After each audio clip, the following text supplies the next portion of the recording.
At a young age, my growing concern for climate change caused by human consumption and some of our fueling choices became a large source of anxiety. I didn't know how I could contribute.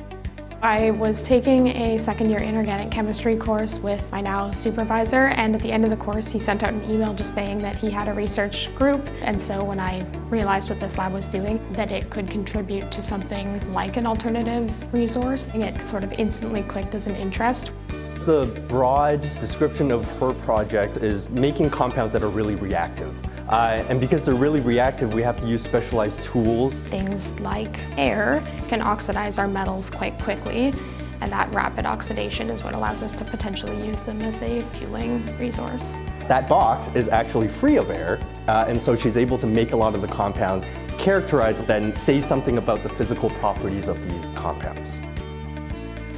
Been able to try things that I've never done in a teaching lab, like using equipment I wouldn't have seen otherwise, and to plan my own experiments.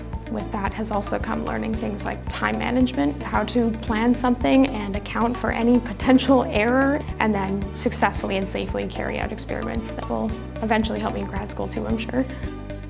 I feel quite lucky that I had the chance to be at a unique institution like UFV.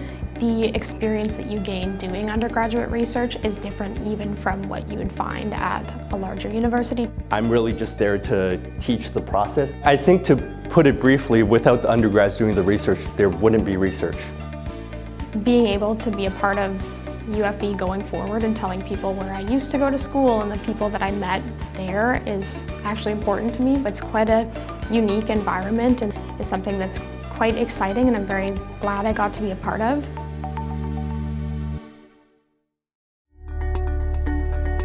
My group of friends and my family play board games together, and my father-in-law is colorblind, and so he has a really difficult time playing games because he can't see the pieces on the board. And so I was inspired by him to create a game that visually impaired people could play with sighted people together. I am working with Frankie on her project in GD358, Interactive Design for Portfolio. This is a board game design that she's working on, and she's focusing on accessibility through the lens of universal design. Accessibility to me means equity, so creating an equitable experience for everybody. It's wonderful to work next to these students as they're finding their way into research, in particular finding how design relates to research and research through design. Today in Chassis, which is the Community Health and Social Innovation Hub here at UFV, I got to run a round of user testing with one of the final prototypes of the game.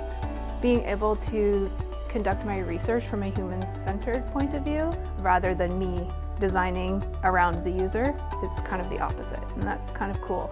It's really wonderful to see her explore the idea of community through accessibility and cooperative design in a game setting. For me, being able to do undergrad research has been a fun experience and also been a really great foundation for doing research in graduate studies. Jen has been super supportive of this crazy idea and has been helpful with the design of the project and giving feedback so that I can prototype the project. Seeing students do this research and embrace it and celebrate it, I think is going to just help UFV find its way into the future.